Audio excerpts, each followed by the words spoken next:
بسم اللہ الرحمن الرحیم۔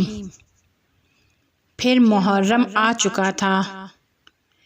ملک کے تمام شہروں، تمام گاؤں کے جہاں جہاں شیعہ رہتے تھے، ایک خاص ولولہ پیدا ہو چکا تھا۔ عورت اور مرد، چھوٹے اور بڑے، امیر اور غریب، سب نے سیاہ لباس پہنے ہوئے تھے۔ محلوں اور گھروں کی دیواروں پر کالے پرچم لگے ہوئے تھے۔ محرم کی ابتدائی 10 راتوں میں سے ایک رات تھی۔ ایک طاقتور جسم کا مالک شخص تہران کی بازار کے اطراف میں ایک عزاداری کی طرف جا رہا تھا۔ اس شخص کا نام رسول تھا، لیکن تہرانی اسے رسول ترک کہتے تھے۔ رسول ترک عزاداری کی محفل میں داخل ہوتا ہے۔ عزاداری برپا کرنے والے لوگ اور اس عزاداری کے بانی اس کو وہاں پر دیکھ کر خوش نہیں تھے۔ ماہ محرم کی چند راتیں گزر چکی تھی اور رسول ترک ہر رات کو اس عزاداری میں شرکت کیا کرتا تھا۔ وہ عزاداری میں موجود دوسرے عزاداروں کی طرح ایک کونے پر آرام سے اور خاموش نہیں بیٹھ سکتا تھا۔ وہ سب کے ساتھ کام کرا رہا تھا، ہر کام میں دخالت کر رہا تھا، لیکن شور شرابے کے ساتھ اس کا ایک اپنا انداز تھا کہ جس کی وجہ سے بانی مجلس اور مجلس کو برپا کرنے والے افراد ناراحت تھے۔ سب لوگوں کا خیال تھا کہ اس طرح کے انسان کا عزاداری کی محفل میں ہونا عزاداری کے اخلاص اور صفا کو ختم کر دیتا ہے، اور ظاہری طور پر حق ان کے ساتھ تھا، کیونکہ رسول ترک ایک لاابالی شخص تھا، بدمعاش تھا۔ وہ ضد میں شہرت رکھتا تھا، جو بات کہتا تھا اسے کر کے رہتا تھا۔ وہ ایک لڑاکو شخص تھا اور بعض اوقات وہ تہران کی پولیس کے ساتھ بھی لڑ پڑتا تھا۔ لیکن رسول ترک ان تمام گمراہیوں کے ساتھ ایک اچھی اور نیک صفت رکھتا تھا، ایک عجیب صفت رکھتا تھا، اور وہ یہ تھی کہ وہ چاہتا تھا کہ ماہ محرم میں جس طرح بھی ہو، جس شکل میں بھی ہو، وہ عزاداری کی محفلوں میں شرکت کرے۔ وہ سب کے سامنے جیسا بھی تھا، لیکن امام حسین علیہ السلام کے سامنے بہت زیادہ مؤدب تھا۔ اس کے والدین نے بچپن سے ہی امام حسین علیہ السلام کی محبت اور ان سے عقیدت اس کے دل و جان میں ڈال دی تھی۔ اکثر وہ جب بھی کسی مجلس میں جانا چاہتا تھا تو اپنے منہ کو کچھ دیر کے لیے نل کے نیچے رکھ دیتا تھا۔ اس کا خیال تھا کہ اس طرح سے اس کے منہ کی نجاست دور ہو جائے گی اور وہ عزاداری کی محفل میں جانے کے قابل ہو جائے گا، اور پھر وہ عزاداری کی طرف چل پڑتا تھا۔ اس رات بھی وہ عزاداری کی محفل میں داخل ہوا۔ لوگوں کی نظریں اس کی جانب محترمانہ اور مہربانہ نہیں تھیں۔ بانی مجلس اس کی وہاں پر موجودگی پر خوش نہیں تھا۔ بانی مجلس نے چند افراد کے ساتھ ایک جلسہ تشکیل دیا کہ کیا کیا جائے، اس کو یہاں سے باہر کیا جائے، کیسے باہر کیا جائے، کہ انہی میں سے ایک جوان کھڑا ہوتا ہے اور رسول ترک کے پاس آتا ہے اور اس سے کہتا ہے کہ آپ ہماری محفل سے چلے جائیں۔ رسول ترک کے چہرے کا رنگ تبدیل ہو گیا۔ وہ چاہتا تو مجلس کو الٹ کر رکھ دیتا، لیکن وہ خاموش تھا اور خاموشی سے اس جوان کی باتیں سن رہا تھا۔ اس جوان نے اس سے کہا کہ بانی مجلس نے کہا ہے کہ آپ ہماری محفل سے، آپ ہماری مجلس سے باہر چلے جائیں اور پھر کبھی نہیں آئیے گا۔ رسول ترک اپنی جگہ سے کھڑا ہوا اور خاموشی سے اس محفل سے، اس مجلس سے باہر آ گیا۔ وہ اپنے گھر کی جانب چل پڑا۔ اگرچہ رسول ترک ایک موالی اور گنڈا تھا، لیکن امام حسین علیہ السلام پر اس کا اعتقاد ایک خاص اعتقاد تھا کہ جس نے اسے اجازت نہیں دی کہ وہ امام حسین علیہ السلام کی محفل کو خراب کرے۔ اسی لیے گھر پہنچنے سے پہلے اس کا تمام غصہ ختم ہو چکا تھا۔ رسول ترک اپنے بستر پر آ کر لیٹ گیا۔ اس نے سر تکیے پر رکھا اور اس فکر میں تھا کہ کل رات سے وہ کس مجلس میں جائے، کس عزاداری کی محفل میں جائے۔ وہ سو جاتا ہے اور وہ رات ہمیشہ کی راتوں کی طرح پایان ہو جاتی ہے۔ صبح ہوتی ہے، سورج آہستہ آہستہ باہر آنے کو تھا، صبح ہونے کو تھی۔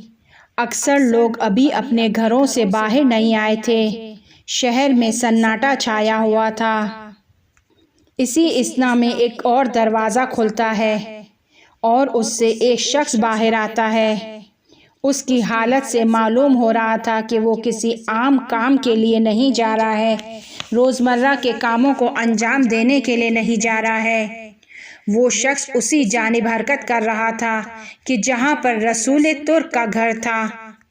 وہ رسول ترک کے محلے کی جانب رواں تھا۔ رسول ترک کے گھر کے دروازے پر پہنچتا ہے اور دروازہ کھٹکھٹانا شروع کرتا ہے۔ رسول ترک نے سوچا کون ہے کہ جو صبح صبح اس کے دروازے پر آیا ہے، اسے کیا کام ہو گیا ہے۔ رسول ترک نے اٹھ کر دروازہ کھولا۔ اب دروازے پر جو شخص تھا وہ شخص نہیں تھا کہ جس سے رسول ترک راضی ہو۔ دروازے پر جو شخص تھا وہ کل رات کی مجلس کا بانی تھا، وہی کہ جس نے پیغام بھیجا تھا کہ میری مجلس سے باہر چلے جاؤ اور پھر دوبارہ کبھی واپس نہ آنا، وہی کہ جس نے کل رات کو اسے امام حسین علیہ السلام کی محفل سے باہر کیا تھا۔ اس شخص نے بہت ہی گرم انداز میں رسول ترک کو سلام کیا، اس سے احوال پرسی کی، اسے مصافحہ کیا اور پھر اپنے پاؤں کے پنجے پر اونچا ہو کر اسے گلے لگایا اور اسے بوسہ کرنے لگا۔ وہ شخص رسول ترک سے معافی مانگے جا رہا تھا اور رسول ترک حیرت میں مبتلا اسے دیکھے جا رہا تھا۔ وہ شخص اس سے بہت زیادہ معذرت طلب کر رہا تھا اور کہہ رہا تھا کہ کل رات جو واقعہ پیش آیا اسے بھول جائیں۔ وہ شخص رسول ترک سے خدا حافظی کر کے جانا چاہ رہا تھا، لیکن رسول ترک نے اسے روک لیا اور کہا کہ مجھے پورا ماجرا بتاؤ۔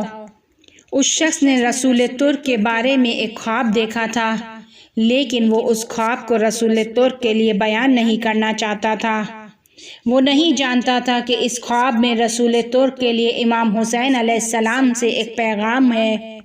بانی مجلس کہتا ہے کہ کل رات میں نے خواب دیکھا کہ کربلا کا صحرا ہے، سب جگہ پر اندھیرا ہے اور وہاں پر ایک طرف امام حسین علیہ السلام اور ان کے اصحاب اور ساتھیوں کے خیمے لگے ہوئے ہیں، تو دوسری طرف یزید کے لشکریوں کے خیمے لگے ہوئے ہیں۔